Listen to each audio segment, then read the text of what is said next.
The world David grew up in resembled a cozy picture in a family album. His father, a history professor at a prestigious university, was the epitome of intelligence and dignity. Tall, fit, always in perfectly pressed suits, he was the embodiment of a man confidently walking through life.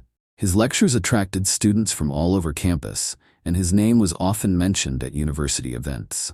People respected him for his sharp mind, his dry sense of humor, and his genuine dedication to his work.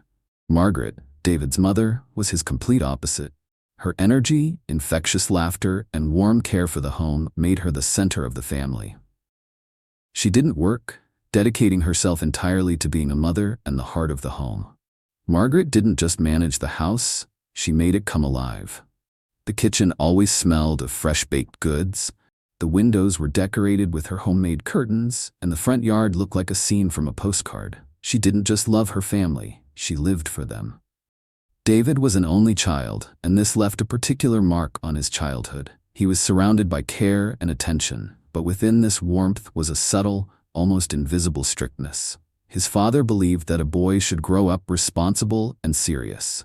Every book, every toy, and even the family trips were part of a carefully planned educational process. David, you need to remember that knowledge is power, his father would often say, lifting his cup of morning coffee. David enjoyed listening to his father, but what he loved most was spending time with his mother. They would spend hours baking cookies, making crafts, or reading books together. She showed him a world that was bright and full of warmth, unlike the strict logic of his father's words.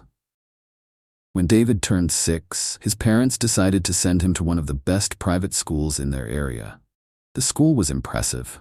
Spacious classrooms with huge windows, sports fields with perfectly manicured lawns, and strict yet caring teachers. His father believed this place was perfect for shaping his son's character.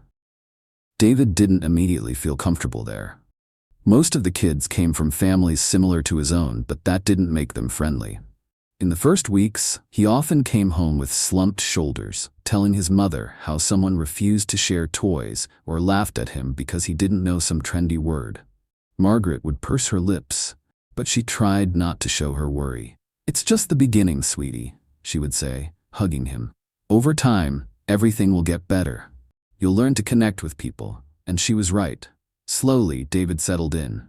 He learned to listen carefully, to be polite and patient. His teachers noted his eagerness to learn, and his classmates began to respect him for his ability to solve difficult problems. The Hunt family always spent Sundays together.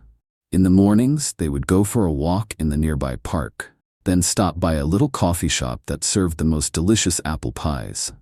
After a homemade lunch, prepared with special care by Margaret, they would gather in the living room. His father would read books aloud, while Margaret and David played board games. "One day, you'll be part of something great too," his father would say, looking at his son. "But for that, you need to learn a lot and never stop striving for more." David would nod, understanding that these words were important. He wanted to be like his father, confident, intelligent. But more than anything, he wanted to hold on to the warmth his mother gave him. Her smile was the symbol of home for him. Despite the seeming idyll, there was sometimes tension in their family. His father was demanding not only of David, but also of Margaret. He expected everything to be perfect: the house, dinner, their life. And although Margaret never complained, David could feel how sometimes her hands would tremble as she set the plates on the table. Sometimes in the evenings, when David was already in bed, he would hear their muted voices. His father would talk about money, plans, and Margaret would respond saying they needed more time for each other. These conversations never turned into arguments, but they left a sense of uncertainty in the air. One evening, when they were driving home after dinner at a restaurant, Margaret looked at her husband and said, "Tom, sometimes I feel like we're forgetting what all this is for. Money, success, plans. Is that the most important thing? The most important thing is that our son has the best opportunities." His father replied, keeping his eyes on the road. Margaret nodded, but a sadness appeared in her eyes. David saw it in the rearview mirror, but didn't know how to explain it. Life went on as usual. David grew up surrounded by love and ambition, learning and dreaming. His parents did their best to give him everything despite their differences. But deep down, each of them understood that the perfect family picture could sometimes be fragile. It all happened suddenly, like a lightning strike on a clear day. David had just started his sophomore year of college when his life was shaken to its core. The phone call came while he was in the library, preparing for his literature seminar. His mother's voice, usually calm and melodic, now sounded sharp like a string snapping. "David, your father, he's gone. Heart, the doctors couldn't do anything," were the only words she could say before the phone slipped from her hands. When he got home, he found Margaret, his mother, sitting at the kitchen table.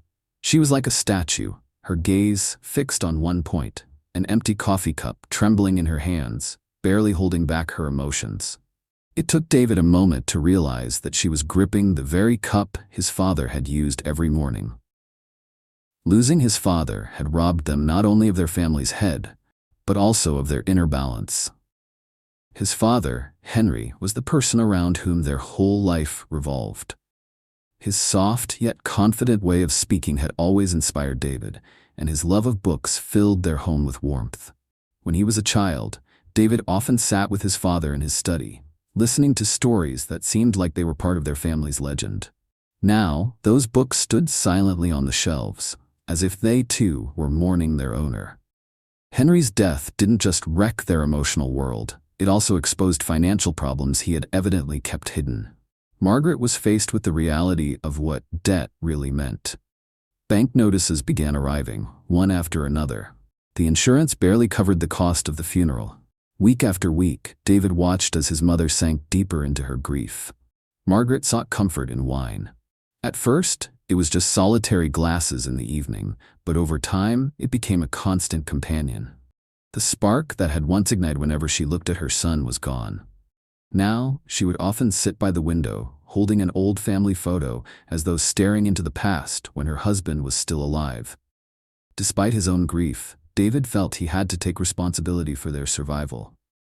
He sold his father's old desk, the same one where his dad had once helped him with his homework. Selling family heirlooms was painful, but necessary. Paintings that had once adorned their walls were now lined up for auction. Even his father's books, his most treasured legacy, began to disappear from the shelves. But the money from these sales barely lasted a couple of days. David knew that to save their home and secure their future, he had to take more drastic action. Without thinking twice, he got a night shift job as a dispatcher at a local trucking company. The hours were grueling. Nights spent coordinating truck routes and days trying to keep up with his studies. The job turned out to be harder than he had expected. In the noisy dispatch room where phones rang and drivers shouted orders, he had to make decisions that determined whether a load would arrive on time. One night, a truck broke down during his shift, and the whole team looked to him as their leader. He found a solution, but it cost him another sleepless night. Every day became a battle. Meanwhile, his relationship with his mother grew increasingly strained. One night, after a shift, he came home to find her sitting in the living room among the shattered pieces of an old family portrait. Margaret was crying, holding an empty wine bottle. "I can't do it, David. I just can't," she whispered, and her words echoed in his heart. Despite his exhaustion, David sat beside her, picked up the pieces of the broken photo, and took her hand. "We'll get through this, Mom. I don't know how, but we will. Dad would have wanted us to." His voice trembled, but he knew he had to be strong, for her and for himself. That night became a turning point. He realized he could no longer afford the luxury of feeling sorry for himself. His father had always said that a person's strength was in their actions, not their words. And now, David was ready to prove it, not just to himself, but to his father, who would forever be his guiding star. Each day now started with David making a to-do list. He learned how to find resources, how to apply for scholarships, cut costs, and find odd jobs. His friends and professors, seeing his determination, offered their help. And although life was far from the comfort it once was, David felt that he was slowly rebuilding it. Their family home was no longer the bright place where everything reminded them of happiness. But now, something new had emerged: hope. For the first time in a long while, Margaret herself suggested selling some unnecessary items to ease their financial burden. She began reading the books her husband had loved, as if trying to reconnect with him. David knew there would still be many challenges ahead, but he also understood that in every crisis there was an opportunity to become stronger, wiser, and closer to each other.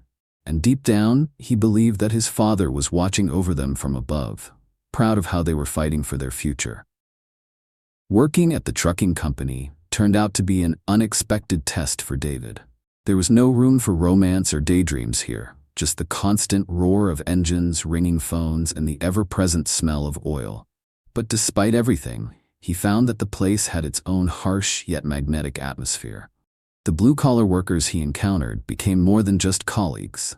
They became his mentors. One of the old-timers at the company, a mechanic named Bill, stood out right away. Tall, broad-chested, with strong hands, he was the embodiment of the working class. Bill always wore the same windbreaker with a faded emblem of some long-forgotten football club, and it seemed like he knew everything there was to know about machines, life, and people. One day, during a break between shifts, Bill noticed David awkwardly tightening a wrench as he tried to fix an old radio. The mechanic walked over, smirking, and said, "Kid, this ain't a library, it's a piece of metal. You gotta handle it differently." Bill grabbed the tool and, in just a few minutes, fixed the problem that David had been struggling with for nearly an hour. Then he handed the wrench back and added, "Don't be afraid to get your hands dirty. If you're getting dirty, it means you're working, and that's always a good thing." From that day on, an odd but deep friendship began to form between them. Bill didn't just teach David the trade, he shared life wisdom too. He talked about his losses, how he'd hit rock bottom in his youth, but had pulled himself up through hard work and belief in himself. Those stories reminded David of his father's advice, and he soaked up every word. The workers at the company also came to accept David, though they were initially wary. A young guy with university textbooks in his hands looked out of place among the men who solved problems with strength and skill, not textbook knowledge. But over time, they recognized his determination. David quickly learned how to coordinate the work, manage routes, and most importantly, never complain, even when he was falling asleep on his feet. Every night at the company had its own rhythm. The drivers shared stories about long trips, their families, and sometimes what they had lost.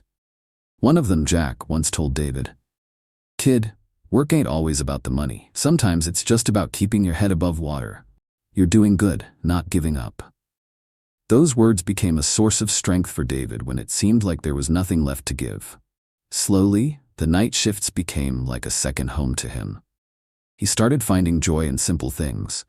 A strong cup of coffee, a conversation with Bill, or the moments when he could just watch the city lit up by streetlights. But life didn't allow him to relax. One night, after an especially exhausting shift, David felt completely drained. The dispatch room was busier than usual, with a few drivers stuck in difficult situations on the road, and he had to coordinate their return almost by himself. When the clock finally marked the end of his shift, he just sat at his desk, staring into space. As usual, Bill noticed his condition. "Hey kid, don't overdo it. No one expects you to save the world in one night. Go home. Get some rest." David nodded, thanked him, and gathered his things. But outside, another challenge awaited him. The biting wind and deserted streets, where even the streetlights seemed dim. He decided to take a shortcut home, something he'd done a few times before, but this time his path led him past the building of the morgue. As he neared the dark brick structure, his legs seemed to slow on their own. There was no one around, just the faint light above the entrance. David took a deep breath, turned around, and continued his walk home. He didn't want to linger near the building any longer than necessary, but something inside him had shifted. He realized that choosing this route hadn't been a random decision. Maybe this was another lesson, like the ones he'd received from Bill or his colleagues.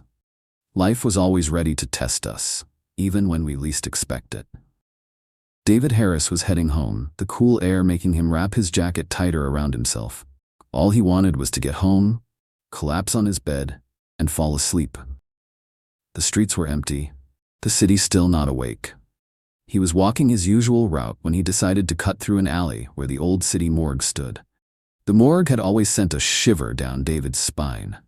The building looked grim, peeling paint, cracked windows, and overgrown yard. Normally, he would avoid walking near it, but today, exhaustion took over. David's footsteps echoed through the empty alley when he heard a faint sound. He stopped and listened. It was a baby's cry, soft but clear. He listened again, wondering if his ears were playing tricks on him. No, the sound was real. The cry was coming from behind the morgue's doors. "What the hell?" he muttered, feeling a chill run down his spine. He looked around. The street was still deserted.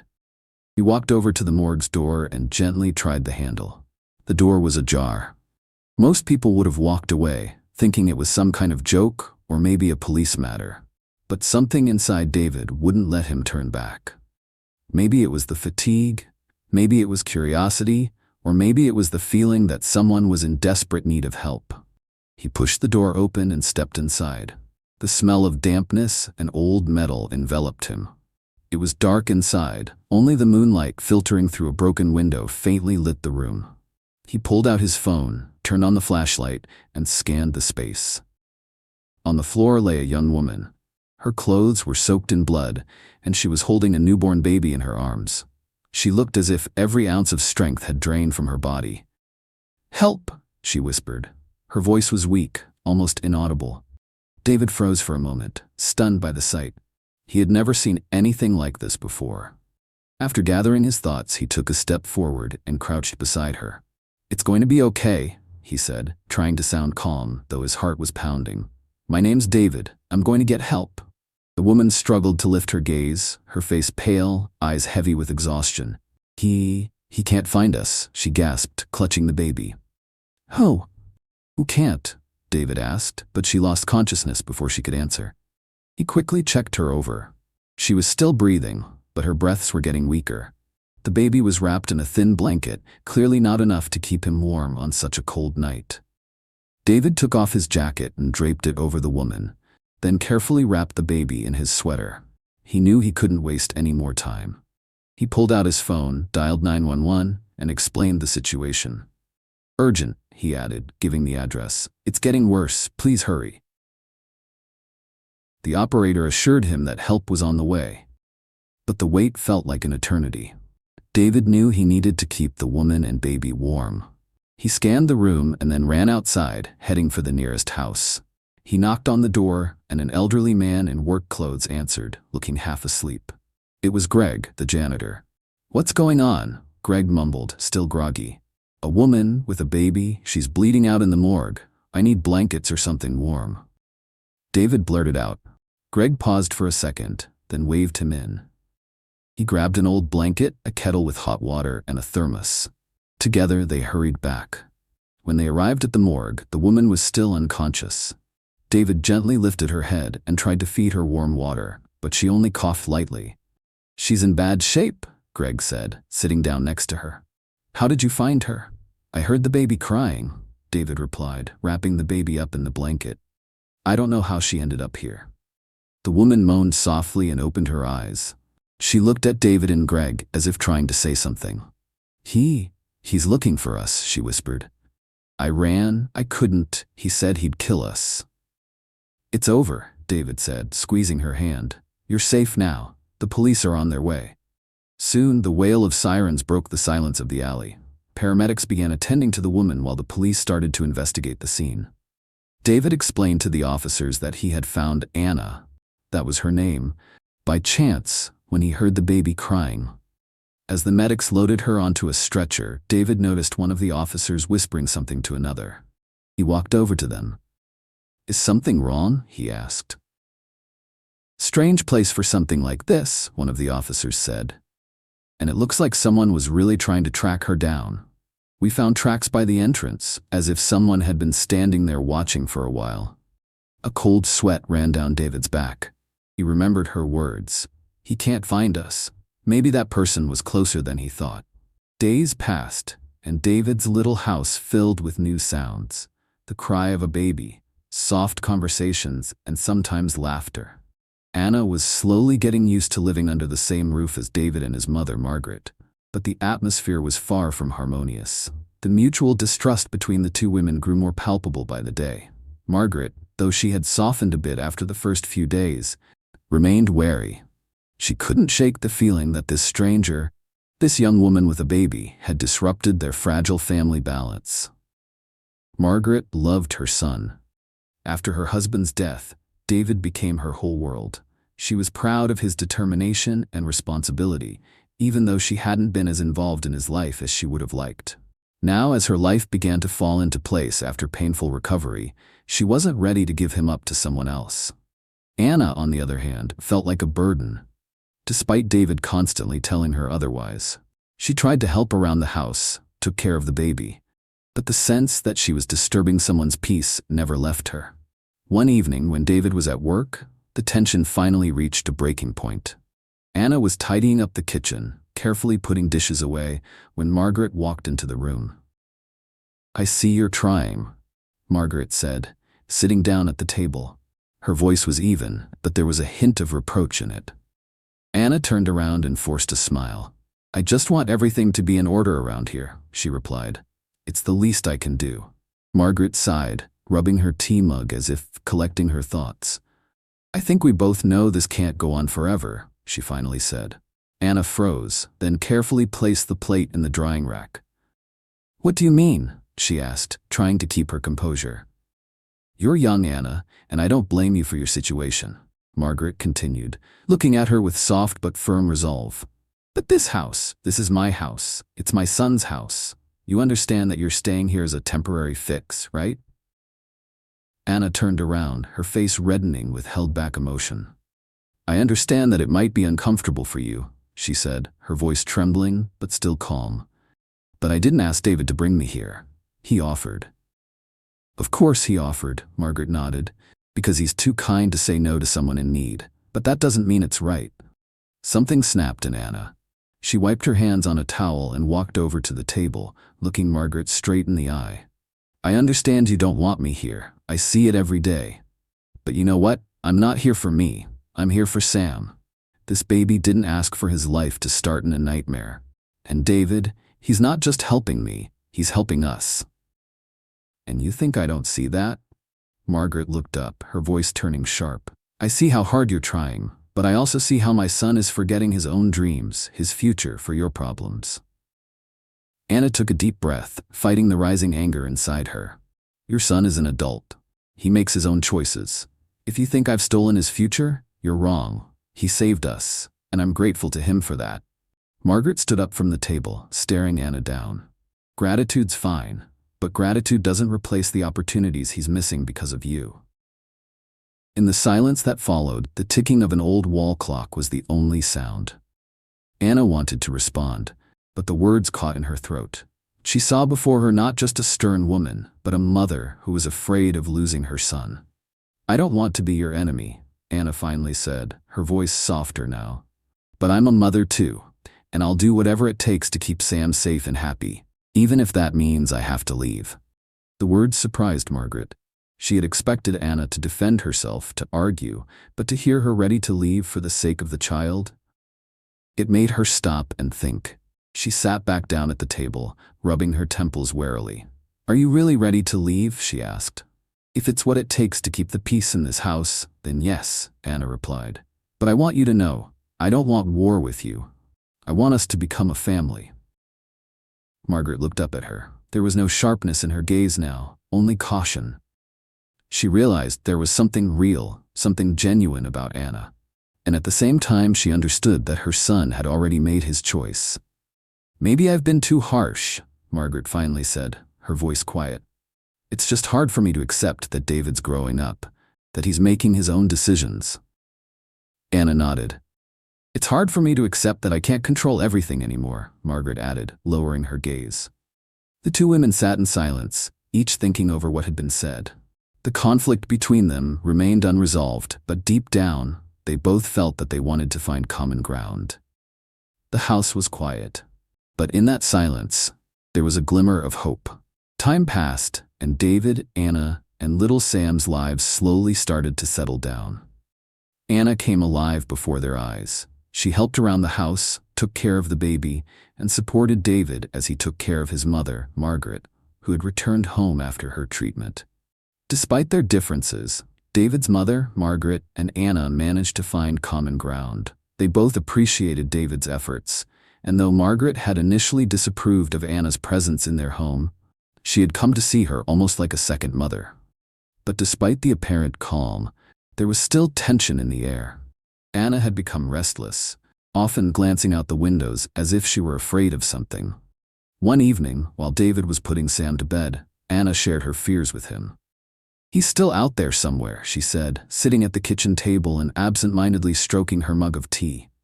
"I don't know how, but I can feel it." David squeezed her hand. "The police said he left the state. You don't have to worry. You're safe." Anna just shook her head. "He'll never stop. He's obsessed with control. I know him. He won't give up until he gets us back." David didn't know what to say.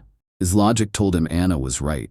Too much of her story pointed to the fact that her ex Mark was obsessed with her, but he decided not to show his own anxiety. Meanwhile, Margaret had also begun to notice changes in the house. She saw how Anna constantly checked the locks, nervously peering out the window. David had told his mother about Anna's past, and Margaret realized a real enemy had entered their lives, and that enemy could show up at any moment. One night, when everyone had gone to bed, Margaret heard a strange sound. It was a soft creak. She got out of bed and looked out the window. In the darkness of the yard, she saw a shadow move. Margaret's heart stopped. She closed the curtains and headed for the door. Her first instinct was to wake up David, but something stopped her. She remembered what Anna had said about Mark. He was a man who thrived on his victim's fear. His strength came from making people scared and acting in panic. Margaret thought to herself, "If I'm scared, he wins. If we show fear, he'll find a way to tear us apart." She got dressed and stepped outside. The night was cold, and the sharp smell of wet grass filled the air. Margaret stood at the threshold of her house, trying to breathe evenly despite the fear tightening in her chest. The man at the gate looked exactly like Anna had described. Tall, with harsh features, dressed in dark clothes, radiating confidence in his undeniable power. It was Mark. He looked at her, as if studying her weaknesses. She saw the cold calculation in his eyes, the same one that must have once terrified Anna, but Margaret was different. She had seen too much in her life to give in to that gaze. She took a step forward, breaking the silence. "You're Mark, right?" she said, trying to sound as though his name meant nothing to her. He seemed surprised but quickly regained his composure. He smirked. "And you are?" he sneered. "The new nanny for Anna? Or the mother of that little geek who decided to play hero?" "I'm David's mother," Margaret replied calmly. "And I'm the person who's not going to let you ruin her life anymore." Mark snorted and moved closer to the gates. He stood in a way that made his figure loom over her. "It's funny how easily you butt into things that aren't your business," he said, his voice dripping with disdain. "You don't even know me." Margaret paused, holding his gaze. "I know enough to understand that you're afraid," she said, taking another step forward, as though closing the distance between them. Mark frowned, his mask of confidence cracking slightly. "What nonsense are you talking about?" he demanded sharply. "I know people like you," she continued, moving even closer. "You pretend to be strong, like you control everything. But you know what really controls you? The fear of losing power, the fear of being forgotten, the fear of no one being scared of you anymore." "I'm not afraid of anyone," Mark shouted, his voice rising, though there was an edge of uncertainty to it. "Of course you are," Margaret went on, maintaining her composure. "That's exactly why you're here, not because you need Anna or the baby. You're here because you're too afraid to admit that you've already lost. She's not yours, her baby isn't yours, and now you've got nothing." His face twisted in rage. He moved closer to the gate and grabbed hold of the metal bars. "She's mine, she belongs to me," he yelled. Margaret didn't back down. Instead, she stepped right up to the gate, her face level with his eyes. "She doesn't belong to you anymore," she said firmly. "And that's what's killing you, because there's nothing you can do about it. You spent your whole life trying to be strong by putting others down, but now you've got no one left to dominate. You're empty inside." Mark froze. Her words seemed to break through his defenses. For a moment, he looked lost, like a child caught in a lie. But then he tensed again, trying to regain control. "You don't know who you're dealing with," he said, his voice cold and threatening. "If I want, I can come back and take them. All of them." Margaret smiled. "No, you won't," she said quietly, but with such strength that Mark froze. "Because you know I won't back down. I'm not afraid of you. And if you show up here again, you'll end up in jail. The police already know who you are. All you've got to do is take one more wrong step." She fell silent, letting him absorb what she had said. "You won't defeat me. You won't defeat us. Because to you, this is just a game. But to us, it's life. You're a weak man, Mark. And weakness never wins." Mark stared at her for a long time. Her words cut into him like a knife. His jaw clenched, and finally he released his grip on the gate. "This isn't over," he hissed, backing away. "It is over," Margaret replied confidently. "Because you're leaving now." And he left. Margaret returned to the house and locked the door. Her hands trembled slightly, but inside, she felt a sense of pride. She knew she had won this battle not through brute force, but with the power of her words. She had protected her family. The police increased patrols in the area and Mark never returned. Anna gradually calmed down, and Margaret felt proud of her actions. She knew she had protected her family. Over time, Anna's fears began to subside. She stopped looking back at the past and was able to focus on her future. David and Anna grew closer, their relationship blossoming into true love. Even little Sam grew fond of Margaret, calling her Grandma. They became a family, a real strong family, ready to protect each other from any threat. And Margaret, sitting in the rocking chair, sometimes remembered that night and smiled. "I did what I had to do, and now everything will be all right."